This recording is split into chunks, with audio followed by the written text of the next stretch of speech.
Hello dear student, स्वागत करते हैं आप सभी का जेएमएस पीवाईक्यू सीरीज में। गाइस, उम्मीद करते हैं आप सभी बढ़िया होंगे। तो हमारे पास यहाँ पे जो भी डिस्कशन चल रहा है that is on 12 nature of matter and radiation. ये हमारे पास लेक्चर नंबर 5 होने वाला है आज का, और ये आखिरी लेक्चर होगा। इसके बाद हम स्टार्ट करेंगे एटॉमिक स्ट्रक्चर के पीवाईक्यूज। गाइस ठीक है, तो चलिए डिस्कस करते हैं आज का डिस्कशन विदाउट एनी डिले। इससे पहले जितना भी डिस्कसन हुआ है इस वीडियो के डिस्क्रिप्शन में वीडियोस के लिंक मिल जाएंगे, आप जाके वॉच कर सकते हैं। Clear है भाई? Okay guys, let's see the first question. Question is when radiation of wavelength lambda is incident on a metallic surface, the stopping potential of the ejected photoelectrons is 4.8 volt. ठीक है, जब lambda wavelength की जो है energy यहाँ पे incident होती है तो उस वक्त जो है स्टॉपिंग पोटेंशियल आपको 4.8 वोल्ट दे रखा है। इफ द सेम सर्फेसिस, मतलब सेम सर्फेस रखने का मतलब ये है कि वर्क फंक्शन आपका क्या रहेगा, सेम रहेगा। ठीक है, illuminated by the radiation of double the previous wavelength. ठीक है, अब जो वेवलेंथ हो जाती है वो डबल हो जाती है, देन द स्टॉपिंग पोटेंशियल कितना हो जाता है, 1.6 वोल्ट। राइट, सो आपसे पूछा जा रहा है threshold wavelength of the metal is. ठीक है, मेटल की थ्रेशोल्ड वेवलेंथ क्या होगी, कट ऑफ वेवलेंथ की बात कर रहे हैं। दिस क्वेश्चन यार जे 2021 गाइस, ऑप्शंस आपको दे रखे हैं, just you can see. Okay, so चलिए बेटा समझते हैं इसका कॉन्सेप्ट। तो हम यहाँ पे लिखेंगे फोटो इलेक्ट्रिक इफेक्ट की इक्वेशन के E max equal to E I minus का 5। ठीक है, यहाँ पे मान लीजिए कोई एक मेटल सरफेस है, उस पर कोई रेडिएशन आया, ठीक है, जिसकी इंसिडेंट एनर्जी कितनी है 5, और इसका खुद का क्या होगा, वर्क फंक्शन होगा।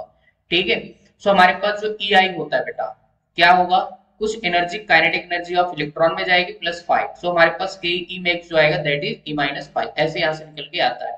ठीक है, सो अब यहाँ पे बेटा देखो क्या कर रहा है, अब के ई मैक्स कितना होता है, E V naught equal to E I की जगह हम लिख सकते हैं S C by lambda minus S C by lambda naught. Lambda naught क्या है यहाँ पे, कट ऑफ या थ्रेशोल्ड वेवलेंथ। राइट, अच्छा अब यहाँ पे स्टॉपिंग पोटेंशियल स्टार्टिंग में कितना है 4.8, तो हम यहाँ पे लिखेंगे 4.8 इलेक्ट्रॉन वोल्ट। ठीक है, ईवी और एस सी बाई लैम्डा, और इधर हो जाएगा S C by lambda naught. ठीक है, फर्स्ट इक्वेशन। इसके बाद जब आपका वेवलेंथ कितना होता है डबल, तो उस वक्त आपका स्टॉपिंग पोटेंशियल कितना है 1.6 इलेक्ट्रॉन वोल्ट यहाँ पे हो जाएगा, वोल्ट में दे रखा है, तो यहाँ पे ई आपका रहेगा 1.6 इलेक्ट्रॉन वोल्ट आ जाएगा, और यहाँ पे S C divided by 2 lambda करना पड़ेगा, और minus S C by lambda naught. ये मेरे पास इक्वेशन नंबर बेटा 2। ठीक है, आप ऐसा करो 1 डिवाइडेड बाई 2 कर दो, देखो कैलकुलेशन आपको करना है यार। ठीक है, अगर यहाँ से जाओगे तो थोड़ा इजी हो जाएगा। सो हमारे पास ऊपर कितना है 4.8 ईवी, और डिवाइडेड बाई यहाँ पे कितना हो जाएगा, आप ध्यान से देखो, आपको 1.6 ईवी। ठीक है, इक्वल टू यहाँ पे हो जाएगा S C by lambda minus S C by lambda naught. ठीक है, और नीचे कितना हो जाएगा भाई, एस सी बाई 2 लैम्डा और minus S C by lambda naught. बेटा ध्यान से देखो, एस सी ऊपर से और नीचे से कॉमन होके कैंसिल हो जाएगा। ठीक है, सो हमारे पास कितना बचेगा 1 by lambda minus 1 by lambda not, और नीचे कितना बचेगा 1 by 2 lambda minus 1 by lambda not. Clear है बेटा, ईवी निपट गया, पॉइंट पॉइंट को मारा, और आप ध्यान से देखो तो 63 से कितना होता है 48। राइट, सो हमारे पास यहाँ पे कितना आ जाएगा 3 आ जाएगा। ठीक है, अब यहाँ पे क्रॉस मल्टीप्लाई करा दीजिए, तो ये वाला पूरा टर्म नीचे वाला ऊपर आ जाएगा, यहाँ पे कितना हो जाएगा 1 by 2 lambda minus 1 by lambda not, और इधर हो जाएगा 1 by lambda minus 1 by lambda not. Clear है, तो इसको फर्दर अपन सॉल्व करेंगे, तो बेटा अंदर हो जाएगा 3 बाई 2 लैम्डा माइनस यहाँ पे 3 बाई लैम्डा नॉट, और इधर हो जाएगा 1 by lambda minus 1 by lambda naught. ठीक है, जैसे इसको सॉल्व करना है, सो 1 बाई लैम्डा को इधर ले आइए, सो यहाँ पे हो जाएगा 3 by 2 lambda minus 1 by lambda equal to यहाँ पे हो जाएगा 3 बाई लैम्डा नॉट, और ये आपका माइनस 1 बाई लैम्डा। ठीक है, ये माइनस उधर जाएगा तो प्लस हो जाएगा बेटा। ठीक है, एलसीएम करिए जरा, जब ये एलसीएम करेंगे तो नीचे एलसीएम कितना आएगा 2 लैम्डा। राइट, 2 लैम्डा, और ऊपर कितना जाएगा 3 माइनस 2, तो आपका 1 बचेगा। क्लियर है, यहाँ पे देखो ना बेटा। ठीक है, 2 लैम्डा हमने एलसीएम लिया तो इधर आपका 2 जाएगा। राइट, 3 माइनस 2 आपका यहाँ पे 1 हो जाएगा। सेम यहाँ पे होगा, यहाँ पे कितना हो जाएगा, यहाँ पे तो सीधा सीधा कितना हो जाएगा 2 बाई लैम्डा नॉट हो जाएगा। क्लियर है, सो आपको नहीं लगता यहाँ पे थ्रेशोल्ड वेवलेंथ जो आएगा that is 2 to 4 into lambda. Clear है, हमारे पास जो कट ऑफ वेवलेंथ आएगी that is equal to lambda naught equal to 4 into lambda. Okay, so this would be your answer. कितना simple question. So इस particular question का जो answer आएगा that is second is the correct answer. Okay guys, so let's see the next second question. Question is the de Broglie wavelength of particle having kinetic energy E is lambda. How much extra energy must be given to this particle so that the de Broglie wavelength reduces to 75% of the initial value? Okay and this question ही asked in JEE 2021 का options आपको दे रखे हैं, just you can see. Guys let's see the solution. बेटा simple सा है, so हम यहां पे यूज करेंगे formula for de Broglie wavelength lambda equal to divided by square root of 2m energy वाला फार्मूला, राइट। सो हमारे पास यहाँ पे स्टार्टिंग में इक्वेशन ये हो जाएगी बेटा। इसके बाद उसने बोला है कि डी ब्रॉगली वेवलेंथ कितनी हो जाती है 75% ऑफ इनिशियल। सो आपको और कितना एनर्जी जो एक्स्ट्रा आपको ऐड करना पड़ेगा, जो देना पड़ेगा, राइट। सो हमारे पास है 75% का मतलब होता है, ठीक है, 75% का मतलब क्या होता है बेटा, लैम्डा डैश से लैम्डा 1 मान लेंगे, 75% बोले तो 70/100 मल्टीप्लाई लैम्डा, तो कितना आ जाएगा, ध्यान से देखो 3/4 इंटू लैम्डा। क्लियर है, तो ये चीज यहाँ पे हो जाएगी। So 3/4 into lambda equal to हम यहाँ पे लिखेंगे h divided by square root of 2m E1, ठीक है। सो E1 की वैल्यू यहाँ पे कैलकुलेट करना है बेटा। लैम्डा की वैल्यू ना इक्वेशन 1 से यहाँ पे सब्स्टिट्यूट कर दो, ठीक है। सो डायरेक्ट आंसर आ गया यार, ठीक है। सो हमारे पास यहाँ पे 3/4 into h divided by square root 2m E, और यहाँ पे इक्वल टू हो जाएगा h divided by square root of 2m E1, ठीक है। ध्यान से देखो h ने h को मारा, स्क्वायर रूट 2m कैंसिल हो जाएगा। सो हमारे पास यहाँ पे दोनों साइड के स्क्वायर करोगे तो कितना हो जाएगा 9/16 इंटू 1/e, और इधर बचेगा बेटा 1/e1, राइट। सो आपके पास जो e1 की वैल्यू आ जाएगी, डायरेक्ट आप लिख सकते हो 16e डिवाइडेड बाय 9, ठीक है। सो इस पर्टिकुलर क्वेश्चन का जो आंसर जाएगा, just you can see fourth is the correct answer guys, ठीक है। सो आई होप आपको solution clear. Okay guys, let's see the next question. Question is the de Broglie wavelength for an electron and photon are lambda e and lambda p respectively for the same kinetic energy of electron and photon, which of the following represents correct relation between the de Broglie wavelengths of two, right? And this question he asked J 2022 guys, you can see option आपको दे रहा है। Okay guys, let's see the solution. बेटा समझते हैं यहाँ पे। सो सबसे पहले यहाँ पे लिखेंगे de Broglie wavelength for electrons lambda e equal to h divided by square root of 2m ke, है ना, काइनेटिक एनर्जी वाला फार्मूला लगाएंगे। और सो यहाँ पे आपका क्या हो जाएगा, अगर मैं इसका स्क्वायर करूं तो कितना हो जाएगा, lambda E square equal to H square divided by 2m K ई, ठीक है। अच्छा, अब यहाँ पे k की वैल्यू निकालोगे तो कितना हो जाएगा, H square divided by 2m lambda E square, ठीक है। क्वेश्चन में बोला है कि काइनेटिक एनर्जी ऑफ इलेक्ट्रॉन और फोटोन दोनों की क्या है, सेम है। सो अब यहाँ पे फोटोन की अगर वेवलेंथ बात करूं बेटा तो कितना हो जाएगा, लैम्डा p इक्वल टू कितना हो जाएगा, h डिवाइडेड बाय यहाँ पे hc divided bye e। Clear है। सो e की जगह हम यहाँ पे क्या लिख सकते हैं, काइनेटिक एनर्जी k, ठीक है। ये आपके पास फोटोन की और ये आपके पास इलेक्ट्रॉन की है, ठीक है। सो आपको यहाँ पे क्या लिखना है, आपका kp इक्वल टू हो जाएगा hc divided by lambda p, ठीक है। सो ये हमारे पास इक्वेशन नंबर 1 और ये हमारे पास इक्वेशन नंबर 2, ठीक है। According to question ke equal to kp आपको बोला हुआ है, राइट। सो हमारे पास क्या हो जाएगा बेटा, h square divided by 2m lambda E square equal to यहाँ पे हो जाएगा hc divided by lambda p, right. तो बेटा ध्यान से देखो, ये hc और ये h स्क्वायर और ये 2m वगैरह सब कांस्टेंट है। सो हमारे पास lambda E square directly equal to क्या हो जाएगा, लैम्डा p, ठीक है। तो ये सब आपका जो है डायरेक्ट आंसर आ जाएगा। क्लियर है। सो आई होप गाइस आपको सॉल्यूशन क्लियर हो गया हो। सो इस पर्टिकुलर क्वेश्चन का जो आंसर जाएगा दैट इज आपका first is the correct answer, ठीक है। आप इसको ऐसे भी लिख सकते हो, lambda E square directly equal to lambda p, तो आप यहाँ पे ऐसे भी लिख सकते हो इसको, lambda E directly equal to square root of lambda p, ठीक है। कभी कभी आपसे ऐसे भी दिया जा सकता है, तो डरने की जरूरत नहीं है। और साथ में आप इसको ऐसे भी लिख सकते हो, लैम्डा p की पावर 1/2, ठीक है। सो ये देखो लिखने का तरीका है, बाकी क्वेश्चन में आपको क्या मेंशन करके दिया है उसके अकॉर्डिंग आप कौन सा, okay guys. Let's see the next question. Question is an alpha particle at carbon 12 atom has same kinetic energy, the ratio of their de Broglie wavelengths lambda alpha ratio lambda c12 is, okay, and this question is asked J 2022 guys, options आपको दे रखे हैं, just you can see. Okay guys, let's see the solution. So यहाँ पे आपको kinetic energy alpha और carbon 12 की जो है सेम दे रखा है, अपने को डी ब्रॉगली वेवलेंथ के बीच रेशियो चाहिए, ठीक है। So lambda of alpha equal to अगर मैं यहाँ पे लिखूं तो कितना हो जाएगा, h divided by square root of 2m alpha into k, ठीक है। काइनेटिक एनर्जी दोनों की यहाँ पे सेम है। सो लैम्डा यहाँ पे कार्बन इक्वल टू आपके पास h divided by square root of 2m carbon into k, ठीक है। सो ये काइनेटिक एनर्जी यहाँ पे दोनों की सेम है। सो यहाँ पे ध्यान से देखो 2 भी कांस्टेंट, h भी कांस्टेंट, k भी कांस्टेंट। सो हम लिख सकते हैं lambda alpha divided by lambda c, समझ रहे हैं कि नहीं। इक्वल टू देखो यहाँ से अगर मैं रिलेशन निकालूं तो आपके पास जो लैम्डा होगा that is directly proportional to square root of 1/m, ठीक है। सो ये मेरे पास यहाँ पे बेटा हो जाएगा, ठीक है, मतलब लैम्डा जो है मास की क्या है, स्क्वायर रूट के इनवर्सली प्रोपोर्शन। ठीक है, और यहाँ पे कोई चीज वेरी नहीं करेगा, सब कांस्टेंट हो जाएगा।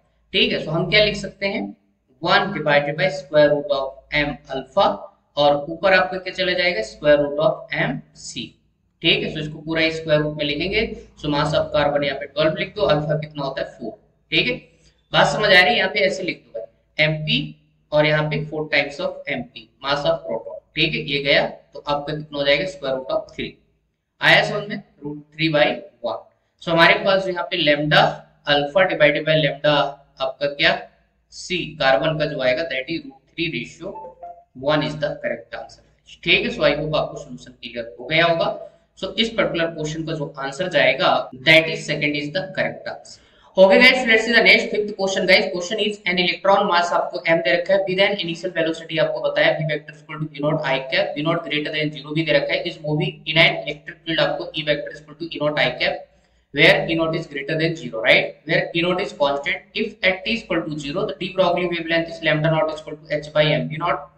Then its de Broglie wavelength after time t is given pi. Okay, and this question is asked in J 2020. Two options आपको दे रखे हैं, just you can see.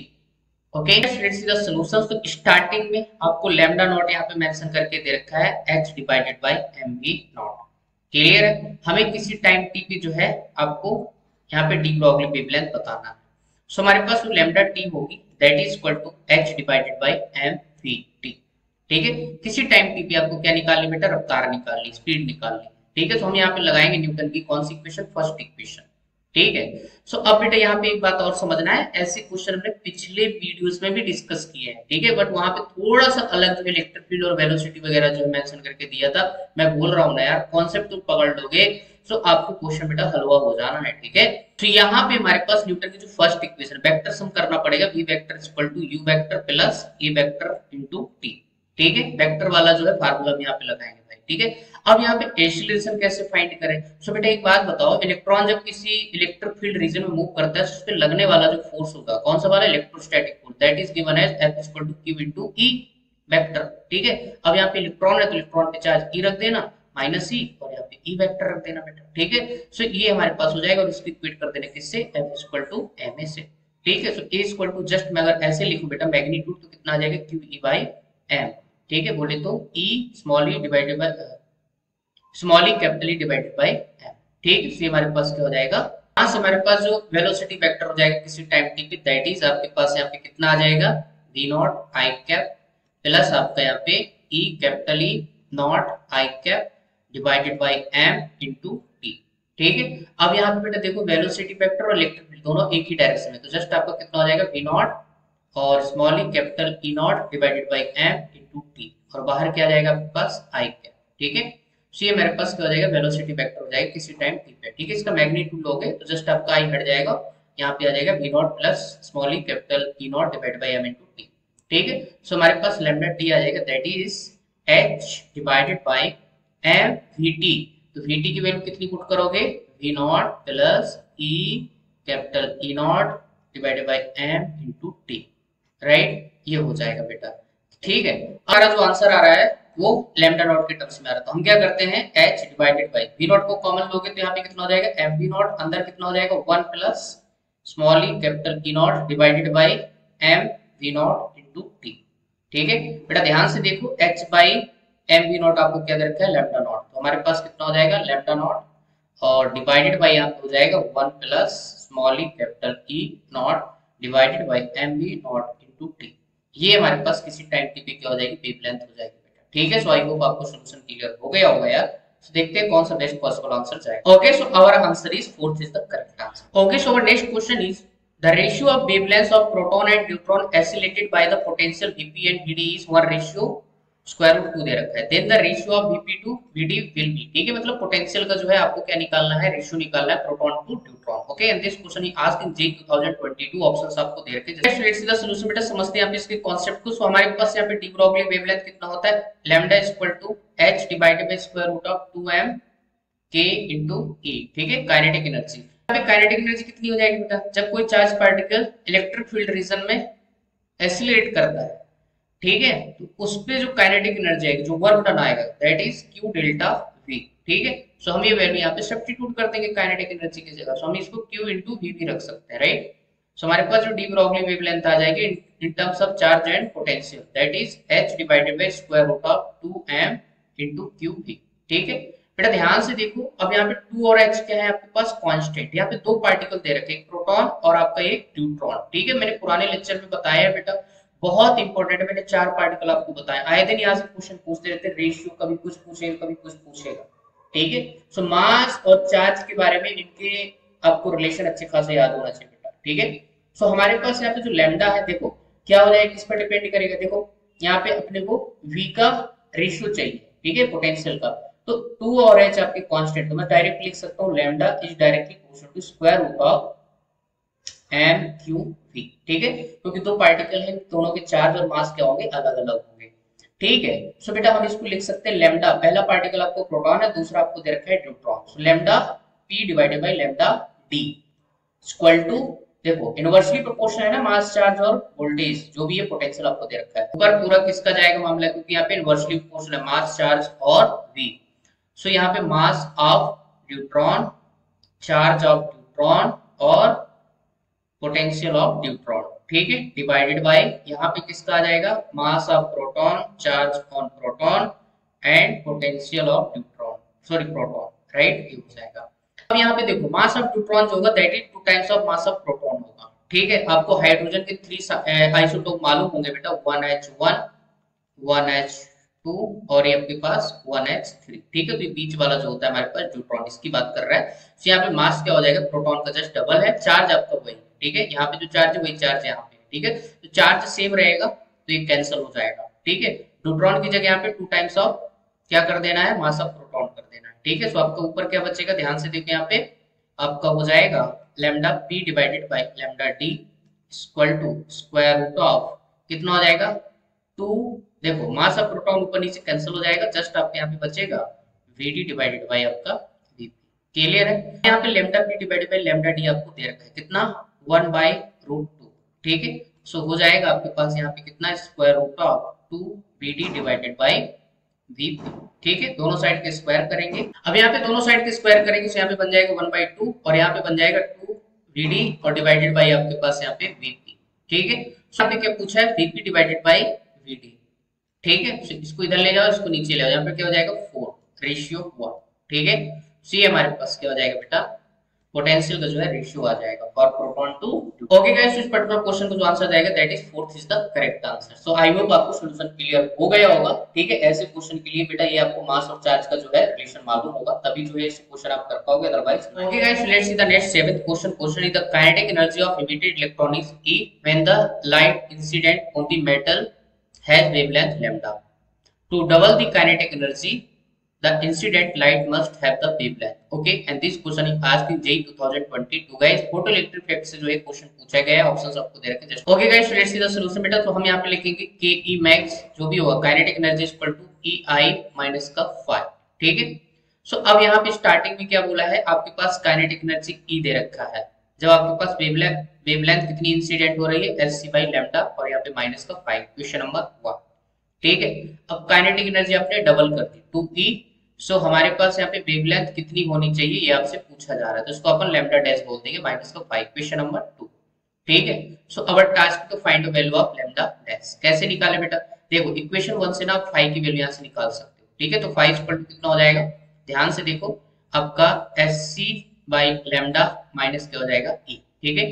ये इधर जाएगा और ये इधर आएगा, इसकी वैल्यू यहाँ पे सब्स्टिट्यूट कर दो, 2e equal to S C by lambda dash minus यहाँ पे कितना हो जाएगा आपका एस सी बाई लैम्डा और माइनस माइनस से क्या हो जाएगा बेटा प्लस, ठीक है। माइनस अंदर जाएगा तो प्लस हो जाएगा, ठीक है। सो अब इस चीज को क्या करो, यहाँ पे इधर लेके जाओ, ठीक है, इस पूरे को। सो यहाँ पे हो जाएगा 2e और प्लस यहाँ पे कितना हो जाएगा एच सी बाई लैम्डा और ये इधर आएगा, सो माइनस का e हो जाएगा और ये हो जाएगा एच सी बाई लैम्डा, ठीक है। जब इसको सॉल्व करोगे तो यहाँ पे कितना बन जाएगा, जस्ट आपका e, क्लियर है, plus S C by lambda और इधर हो जाएगा S C by lambda dash, ठीक है। तो कुछ नहीं करना है, जस्ट एलसीएम वगैरह करेंगे और आंसर आपका आ जाएगा, ओके। सो हमारे पास यहाँ पे कितना हो जाएगा, एलसीएम करो, E lambda plus S C divided by नीचे कितना हो जाएगा lambda equal to S C by lambda dash. इसको उल्टा कर दो भाई, ठीक है, या फिर आप यहाँ पे लैम्डा डैश निकालोगे तो कितना हो जाएगा आपका, इसको क्रॉस मल्टीप्लाई कर दो बेटा, ठीक है। सो हो जाएगा S c lambda divided by e lambda plus आपका एच सी, ठीक है। तो ये भैया आपको क्या हो जाएगा लैम्डा डैश हो जाएगा, इतना लैम्डा डैश आपको क्या करना पड़ेगा इंसिडेंट कराना पड़ेगा। क्लियर है गाइस, आई होप आपको ये सॉल्यूशन क्लियर हो गया होगा।